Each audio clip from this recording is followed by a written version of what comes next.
Hello, everybody. Welcome back to another lecture. Today we're going to be looking at the plasma membrane. Plasma membrane. That's what we're looking at.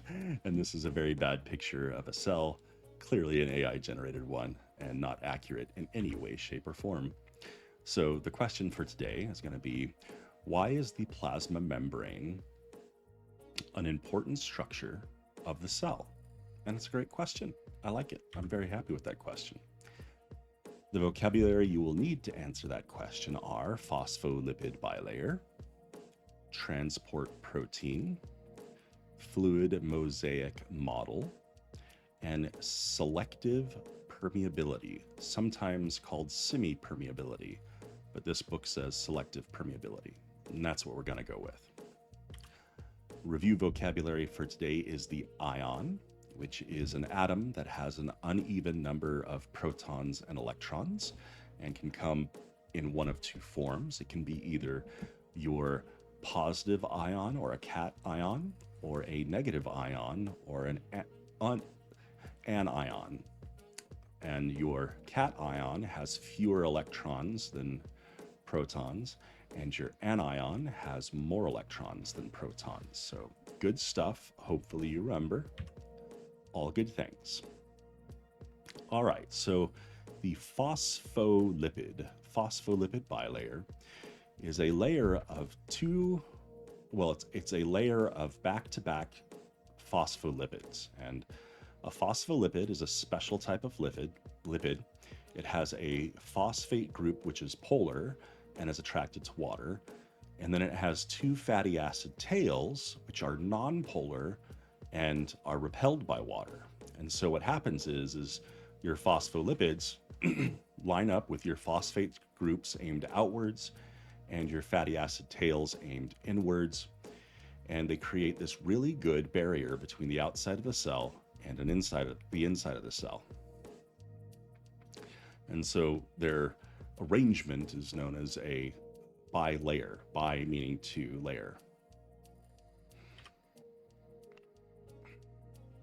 Now, when you're looking at this membrane, you might think to yourself, well, if it's such a good barrier between the inside and the outside, how do things get across?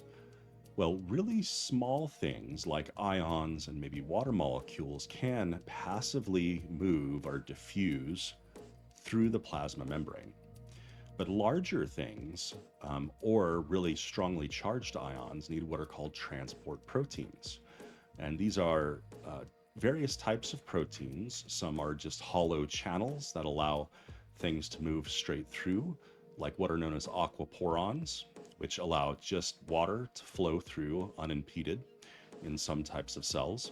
And then some are actual protein machines that will use energy to take things from the outside of the cell and push them in, or take things from the inside of the cell and push them out.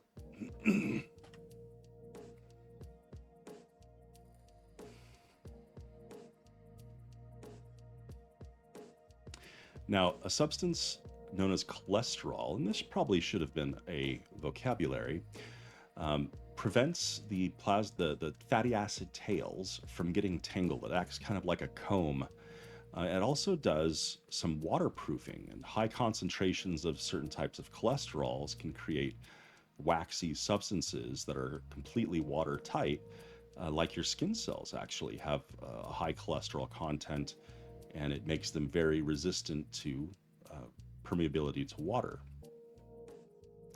Other things that you can have in your plasma membrane, other than cholesterol, of course, are going to be proteins and carbohydrates, and what are called glycoproteins, which is a carbohydrate attached to a protein, oftentimes used for cell signaling or identification of a cell. And that brings us to what's known as the fluid mosaic model. And the fluid mosaic model is actually pretty well illustrated by this AI rendering here. So let's say that these spheres are proteins.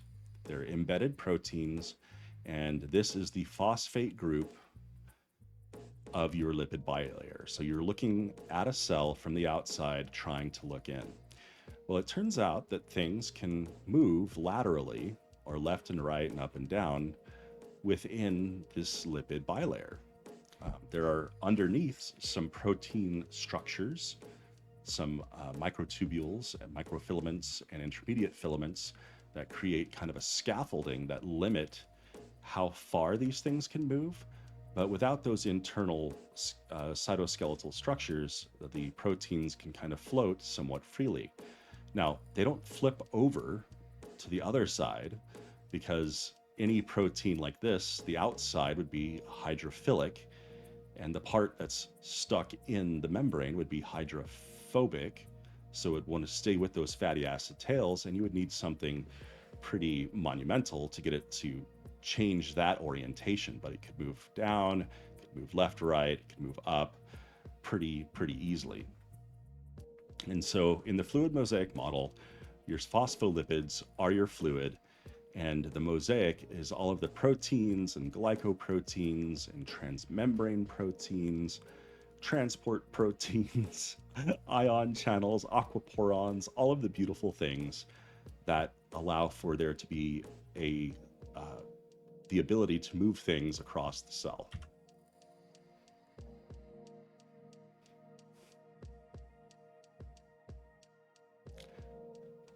So the process of maintaining balance in an organism's environment is called homeostasis. Hopefully that's a review vocabulary. You remember that from our definition of life. And one of the structures absolutely essential for maintaining homeostasis is the plasma membrane. Because again, the plasma membrane separates the inside from the outside. And what does that mean? Well, it means that some things need to get in, like water and carbohydrates, but other things, like harmful ions, which could damage the DNA, for example, need to be kept outside. And so the plasma membrane is selectively permeable, is the term that we need to use here, because it lets the good things in and allows the bad things to move out. It's called osmosis or diffusion. I believe it's osmosis when it's across a membrane. So diffusion across a membrane is called osmosis. And if you don't know what I'm talking about, don't worry. We'll get into it a little bit later in this module. So again, selective permeability is the idea that the things that need to get expelled from a cell, waste products in particular, are done so, and the nutrients and energy that need to get into a cell can do so, because the lipid bilayer, even though it's this great barrier between the inside and the outside, does have specialized structures that allow for movement across the membrane. So back to our original question for this lecture: why is the plasma membrane an important structure of the cell? And hopefully, you now have some vocabulary and some understanding of the lipid bilayer, the phospholipid bilayer, and how it protects the cell and allows the right things in and the right things out. So if you have questions, of course, as always, do please ask. Otherwise, thank you so much for listening.